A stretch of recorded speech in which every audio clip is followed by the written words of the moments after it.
Canada's trade engagement today goes well beyond traditional flows of goods and services across borders. As global production networks expand, information technology evolves, and emerging economies assert their economic standing, the way companies engage in international trade has drastically changed. In Canada, an often underappreciated aspect of international trade is the flow of our cross-border investment and the rise of Canadian foreign affiliates. Direct investment abroad involves the establishment of foreign business operations or the acquisition of foreign assets. This creates stable and long-lasting links between economies, strengthening international economic integration. At the same time, there exists a complementary relationship between international trade and investment, where having an international presence often helps create future trade opportunities. So, why is Canadian direct investment abroad important for exporters to consider? Well, at the firm level, investment abroad provides access to global markets and allows companies to grow their international presence and business. CDIA also helps make many of the international aspects of trade easier for companies.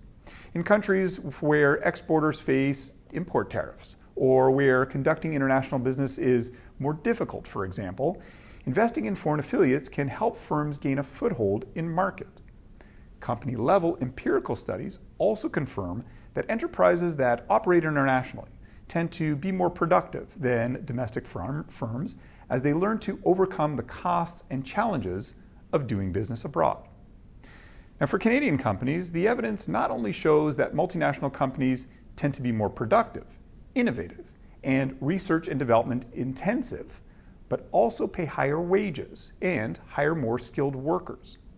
These higher productivity firms also have positive catalytic effects across the domestic economy, including R&D spillovers and establishing access to foreign supply chain networks. Beyond this, research also suggests that international investment helps Canadian firms expand their reach beyond our traditional markets. A 2016 study conducted by Export Development Canada, for example, found that Canadian businesses rely heavily on investment as a way of reaching markets beyond the North American market.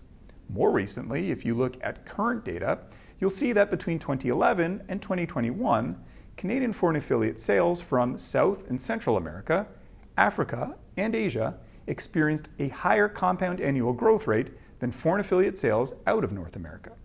For some of these emerging markets, such as India, the compound annual growth rate was as high as 22%.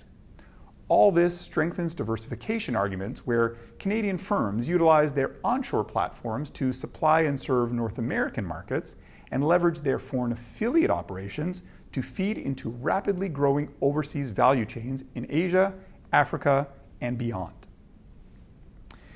The outsized role played by CDIA and foreign affiliate sales in Canadian trade can't be stressed enough. While only 0.2% of all Canadian enterprises have operations abroad or are classified as multinational enterprises, Canadian foreign affiliate sales were more than $1 trillion in 2021, the latest year for which these data are available. Similarly, while only 3% of Canadian exporters engage in direct investment abroad, net CDIA flows stood at $120 billion in 2023. In fact, in the last decade for which data are available, both CDIA and foreign affiliate sales doubled in value, far outpacing the speed of Canada's merchandise export growth. The data also suggests that Canadian companies investing abroad tend to export services versus merchandise, helping to move Canada up the value-add ladder. In fact, around 2/3 of the growth in foreign affiliate sales in the last decade came from service sector industries such as finance and insurance and retail trade. Sales by foreign affiliates in the service sector far exceeded traditional services exports. Similarly, more than 3/4 of the total book value of all CDIA in the last decade was from service-producing industries. What's more is that Canadian exporters continue to show interest in expanding their foreign operations.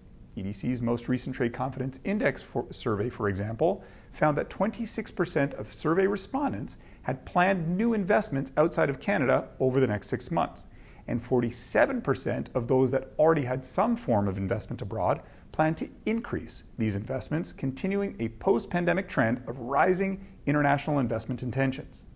Additionally, close to 2/3 of respondents expected their foreign affiliate sales to increase in the next 6 months, showcasing the economic opportunities that are available to Canadian companies that operate abroad. So the bottom line? Well, Canadian businesses are increasingly relying on outbound foreign investment to compete in international markets and diversify their businesses.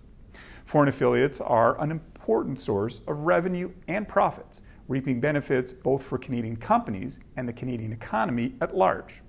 As companies search for new ways to tap international markets and supply chains, Canada's shadow trade sector will play an increasingly important role. This week, a very special thank you to Prerna Sharma, Senior Economist in our Economic and Political Intelligence Center. As always at EDC Economics, we value your feedback. If you've got ideas for topics you'd like us to explore, please email us and we'll do our best to consider them in future episodes. Until next time, thanks for tuning in.